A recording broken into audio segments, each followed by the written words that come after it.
Okay, well, I'm here with Kirk Humphreys, who, as everybody knows, is the former mayor of Oklahoma City. He was the mayor back when Maps for Kids passed in 2001.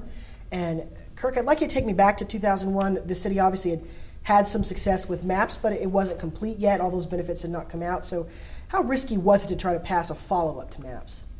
Well, I think the big change happened really several years before that, in '98, when we opened the ballpark.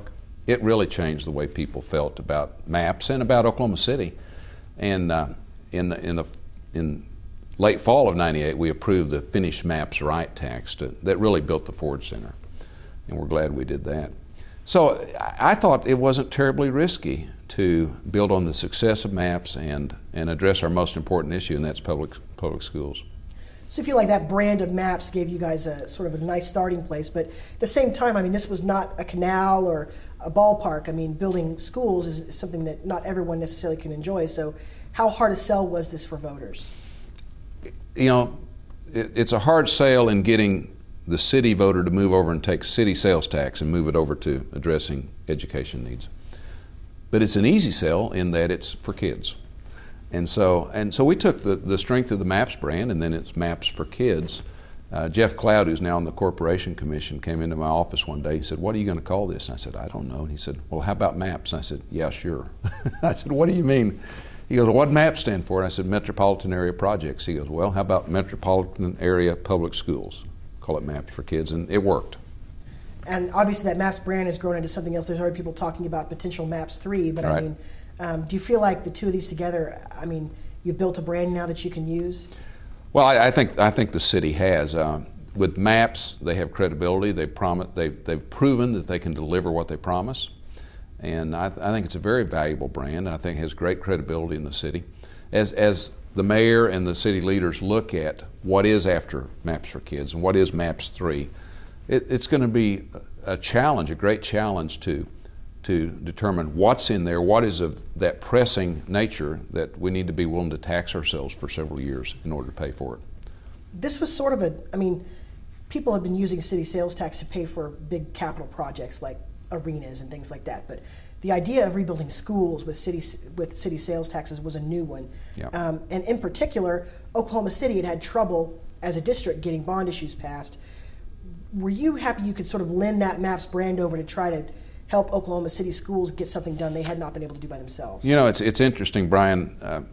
Now I'm wearing the school board chairman hat today. Back then I was in the office of mayor, and we did lend them our credibility. And not only lend them our credibility, we gave the school district about $500 million of our tax base. That's not something that mayors and city managers like to do. We did it to help the schools, but we did it first and foremost to help our city. You really can't build a successful city, a healthy city, without great schools. And our urban school district has struggled for a long time. We've made progress in the last few years. We're still not where we need to be. But we did it out of really, I think, an enlightened self-interest as a city. That said, I mean, it wasn't just the people within the Oklahoma City School District who voted on this. Oklahoma City, there are many districts that were involved in this, Putnam City being the obviously largest second one. There are 24 districts. Right, and many of the voters who voted on this lived outside of the Oklahoma City School District, and I know it wasn't necessarily easy to tell them, hey, give your tax dollars to Oklahoma City schools. So what did you guys in particular do to try to tailor your message for those folks? Well, there was something in it for everybody. There were 23 suburban districts, but they all got a pro rata share. The greater percentage of the dollars went to the urban district, but 30% of the sales tax dollars were scattered around, totaling $150 million to the suburban districts on a pro rata basis. So a district like Putnam City got around $50 million in Maps for Kids. It's very significant. Did you think it was fairly easy to sell that message to those suburban voters? It wasn't real easy to sell it. At first, the school districts, the superintendents and the school boards were resistant because they thought, we don't like this deal. But we determined to do it in a way that benefited them, that strengthened their tax base, and that really was fair. Everybody had to get something. And we worked with the suburban districts for about a year and a half to get their agreement. Ultimately, all 24 school boards endorsed the plan. And then we had to go and make our case to the suburban voters. And you know, we look at it and say it passed overwhelmingly, well, the sales tax and the bond issue both got about 61%. That's pretty good on a sales tax. That's a very narrow victory for a bond issue. Right. The bond issue, you had to get 60% on that. And I was going to ask you how nervous you were the night of the vote when those numbers started coming in and you knew it was going to be relatively close. I was probably not as nervous as I should have been. That's the truth. I thought we'd get 63, 64%, and we got 61. So it was a lot tighter than I thought it would be, quite frankly.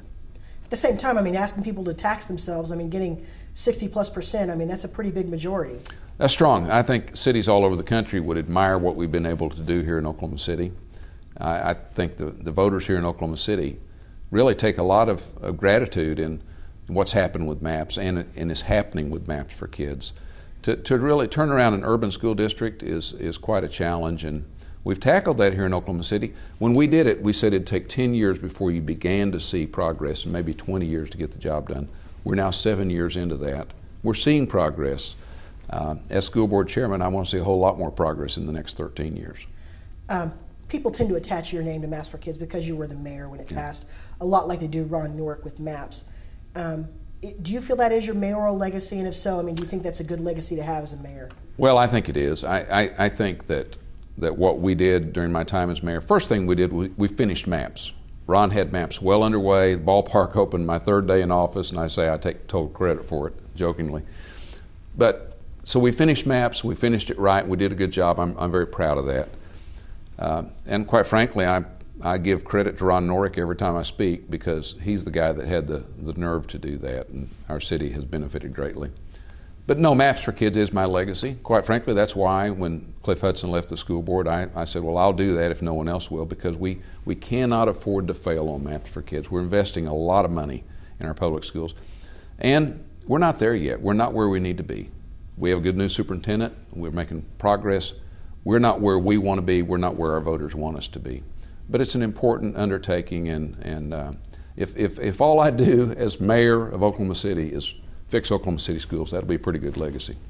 I wonder, a lot of people don't necessarily know you have a long history in school boards. And so you were on the Putnam City School Board when I was in high school before you were mayor. And what is it that's drawn you so much to this? And do you feel like if this is your last legacy, so to speak, as a mayor, that it's something personally that's meaningful to you? I did. I ran for school board in Putnam City in 1982, and I lost by 37 votes. And then 5 years later ran and won and served 8.5 years on the school board out there. Enjoyed it. A lot of people would say never run for school board. Well, I would encourage people to do that. You know, your schools are no better than you demand that they be. And so you get what you pay for if you're fortunate. And but really at the heart of any community, I don't care whether you're talking Edmond, Norman, or urban Oklahoma City, if you're going to have a healthy community where families want to be, you've got to have good public schools. And so and there's something about America where we offer a public education to every child, regardless of their race, regardless of their economic condition, regardless of whether they've been here 100 years or their family are newly immigrated to America.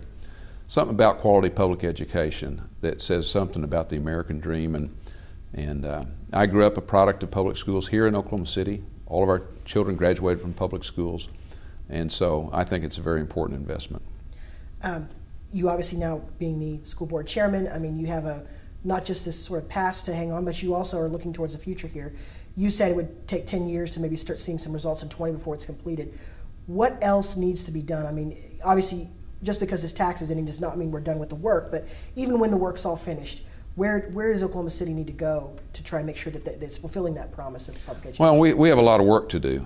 MAPS for Kids really was not a solution once for all. It was a catch-up for 30 to 40 years of failed bond elections and really deferred maintenance. We had a bunch of school buildings that were really run down. MAPS for Kids will fix those, but we're dealing with a new issue with a bond issue from 2007 right now that has some flaws in it, and we came forward just a few days ago and exposed that to the public, and we'll fix that.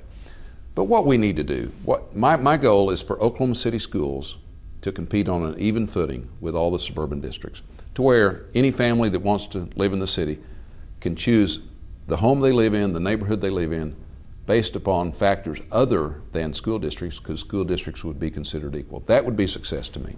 We're not there, quite frankly. For decades, people have been moving out of the city because of schools.